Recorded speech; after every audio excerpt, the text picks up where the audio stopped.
I caddied for my coach, Big Kurt, at the Southwest Sectional PGA Championship, and while I was a little bit nervous, fortunately, there weren't too many hiccups. Where the hell's my 9-iron at? Well, I was going to bring the other back. Let me explain something to you, all right?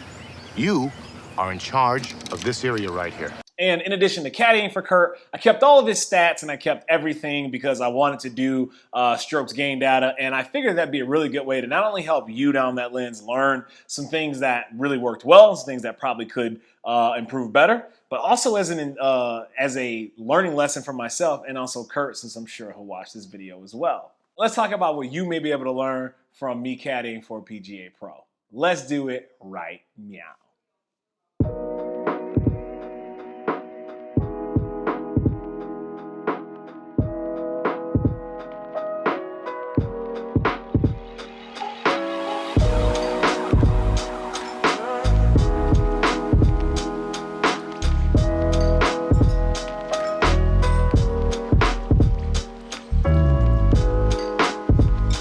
Thank you very much for tuning in to my YouTube channel. My name is Kenny. Some of you may know me as Kenny Cat. I am a competitive golfer. My goal is to help you improve your golf faster by learning from some of my successes and also some of my failures. If you want to know what training aids, what practice guides, and what things I'm working on with my coach that can help you improve your golf faster, hit that subscribe button below. I do release free content every single week. All right, let's just jump straight into it. It was a 3-day event. Unfortunately, we didn't make the cut, but Kurt played exceptionally well. We're literally going to go through day by day and just highlight a couple of things. Now then, I'm going to do something I call the compliment sandwich, where I say something good, then talk about where you need improvement, and then end with something good. And again, not picking on Kurt. Love you, big guy. I've made way bigger errors on a golf course and way many more errors on a golf course. But it just drives home the point, like, yo, golf is hard. Like, for even some of the best teaching professionals in this region, some of the best teaching professionals, in the world, like, the game is difficult. Like, everybody makes the same mistakes and we all go through these learning pains together. So Kurt had a 77 on the first day and a 79 on the first day. Let's talk about day one. Let's start with the good of the compliment sandwich. Mama's gonna make you a snack. Ooh. Kurt drove the ball fantastically. I'm talking about, I knew Kurt could drive the ball well. I didn't know he could drive it this well. Like, this guy literally drives the ball as well as some of the top, 25 players on the PGA Tour.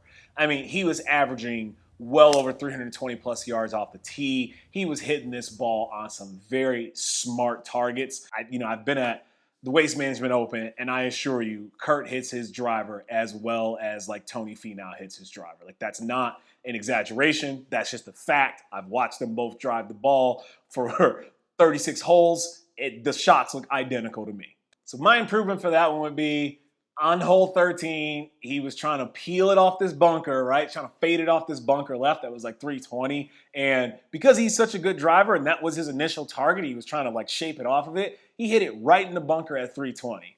And in hindsight, I'm just literally looking at it the only improvement that I have to add to him on this is he is such a good driver. He doesn't need to do anything crazy with the big stick. Just stock shots all day. Doesn't have to be souped up like it's Fast and the Furious. Granny shifting, not double clutching like you should. If he picks a good target that's in the center-ish of the fairway where his driver dispersion pattern can naturally just fall over it, and he just hammers it, he's going to gain strokes on the field every single time he shows up, because there's maybe only 4 or 5 guys in a field of 100 people that can drive a ball that well, that far, and that straight. Which, as a side note, if you're somebody in the market of looking for an instructor that can honestly help you hit the ball further and straighter, hit up Kurt Brown. He's your guy. I'm going to leave some links to him in the description below. His driving is just, it makes no sense. It's that damn good. And finally, to finish my compliment sandwich, not only can Kurt hit the big stick and swing, let the big dog eat, he's also a fantastic lag putter. I mean, this guy was literally burning edges from 35 and 40 feet. It seemed like at a point, every putt he lagged from 35 to 40 feet for a stretch of holes was literally, it was dead weight on the cup.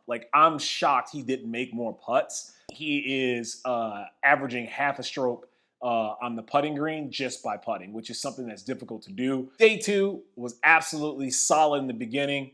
we came into the day knowing that we needed to put up a decent round, probably something around, 1 or 2 strokes under to really put ourselves in a good position to make it into the final day and be in that, that last 10 of the group. And I would say the good was his mental commitment to his strategy and execution at the beginning of the round was fantastic. We got off to a bogey start on a par 5 that he absolutely just crushed his drive into, and we had pretty good placement into the green. He just came a little bit short with the wedge. He stayed very committed, and even in his next shot, it was a longer par 3. He hit it into a bunker left and hit it to about 8 feet out of the bunker and just got up and down. He was very committed and very focused. Mentally was extremely present. Day 2, came in with an agenda and knew exactly what he had to do and got off to a really great start and stayed very committed. All right, and now on to the bad. And I'm sure if Kurt's watching this video, he's probably going to turn it off at this point because we've talked about this bad well enough. He got onto a string of birdies, right? He was getting hot. He rolled in a long birdie putt for 15. His putter got hot. He birdied 16 as well, right? So we get to 17. It's this long par 5. And I'm talking about this tee box is literally up in the clouds. We're on Mount Olympus with Zeus. And he absolutely hammers this drive. I'm talking about this thing is 330 yards dead straight, and it's a 600+ yard par 5. We get up there, he's got a 4-iron into this really tiny green, and he absolutely smokes this 4-iron up there, right? Fades a little bit off the center of the flag, lands on the green, and it's maybe 50-ish feet away from the hole. So we get up to the green, he lags this putt up from 50 feet to about 5-ish feet or so. It was a little shorter than he would have liked to have left it, but it was still a pretty good putt from where he was at. And in hindsight, I wish I would have just forced him to just no, trust your original read, because he hit the putt perfectly on the left edge and it stayed left. God damn it, Kenny. So we get onto hole 18. He hits a solid 3-iron or 2, it was a 3-iron out into the fairway. We've got 188 yards into a tucked flag. He was trying to make birdie here. And the ball's below his feet, so he took a 7-iron, and he was going to cut this 7-iron off of a downhill lie and try to take maybe 10 yards off of it so he could jam it up there into the back of the flag and hit it close. And unfortunately what happened was he shanked the heck out of it, and it just went right into the hazard. On that count as Now, I've been there before. I've had a case of the shanks. I've never actually seen Kurt shank a shot. That was the first time I've ever seen it happen, and it shocked the hell out of me, as I'm sure it shocked the hell out of him. Confused look for Casey. In hindsight, he was trying to do way too much to force a birdie here. Okay, so we take a penalty drop, and this is where I was being a good caddy. I'm not throwing you under the bus, Kurt, but I'm just saying, I was being a good caddy, and I said, what's the shot we want to go with? Are we going with the same shot, or do we want to change strategy? And he's like, nope, I'm confident with the shot. It's a 7-iron to a 188 pin. We're going to hit it up there. Cool. So he goes and executes the shot. This time, he absolutely flushes his 7-iron, and it carries the green, carries the cart path behind the green, goes into literally the area that's the oasis of design of desert, next to the clubhouse. And I'm just not like this. Not like this. Dude hits a 7-iron, 195 yards. That ball was always going into that bush. And he chips it out of the bush, off this hill, it lands on the green, rolls almost into the hazard. He's able to get it up and down, and we make a 7. When you don't give golf the respect it deserves, golf is definitely going to get you, and golf definitely showed Kurt who she was on that hole. Playtime's over, boy. And man, it is tough to watch somebody you care about take an ass whooping like that. It was extra quiet in that cart after that hole. He's sitting there like this. And just so y'all know, I'm not picking on Kurt. I did the exact same thing. I made a 14 on this course doing the exact same thing. Yes, a 14. How is that even possible, my guy? I was even through 7 holes, and I was getting impatient. And I decided that I was going to try to take over this bunker to try to squeeze the ball up there so I can get home in 2 or have a flip wedge on. Lo and behold, I ended up flaring the shot out into the desert. And then I had to go find the ball in the desert, hit that ball, lost it. And then from there, everything just went completely downhill. What ensued was one of the most spectacular ass whoopings ever witnessed in the Atlantic Northeast. Viewer discretion is advised. Y'all can see the screenshot. You don't need me to explain the details. Yeah, I made a 14. Back to Kurt. So he did a good job of bouncing back, which is tough. It's tough after making a triple bogey on a hole where you should have easily made par. It's tough to bounce back, but he did, right? We got off to this next couple of holes and made a few pars, but then that impatient monster started to creep in a little bit. He hit it to 9 feet on hole number 3, which is his par 3, right? And he just missed the putt for birdie, and I could see the frustration was starting to build in him, right? Because he really wanted to make that birdie putt. You know, I did the good thing. I talked him back down. I said, don't worry, Kurt. We're going to have more looks out there. We're going to have plenty more opportunities. There's still a lot more golf to play. I think it was the 7th hole. It doesn't matter. It was a par 3, right? It's 195 yards to a flag. And he asked, he's like, what do you think? You think the 7-iron or the 8-iron? And I talked him into hitting the 7-iron. And I know he didn't like it because he ended up going long, but I will stand by this decision because short right is dead. This hole with that flag placement was always going to be a get a par and get the hell out of this hole. And I get that he didn't like hitting it long, but it was the best statistical choice for this hole, especially given that it played 3.3 scoring average on day 1 and 3.51 scoring average on day 2.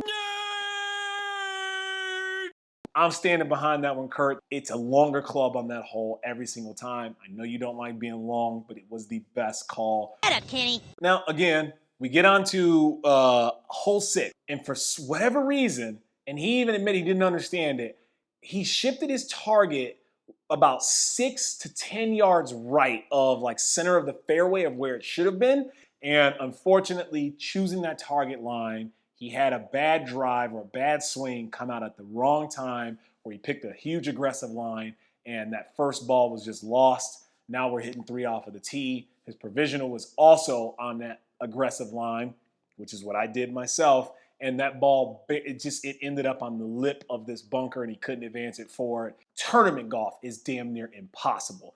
When you have the pressure on every single shot, the mental dexterity, the mental endurance that it takes to consistently make good decision after good decision and execute to it is damn near impossible. He played this tournament exceptionally well.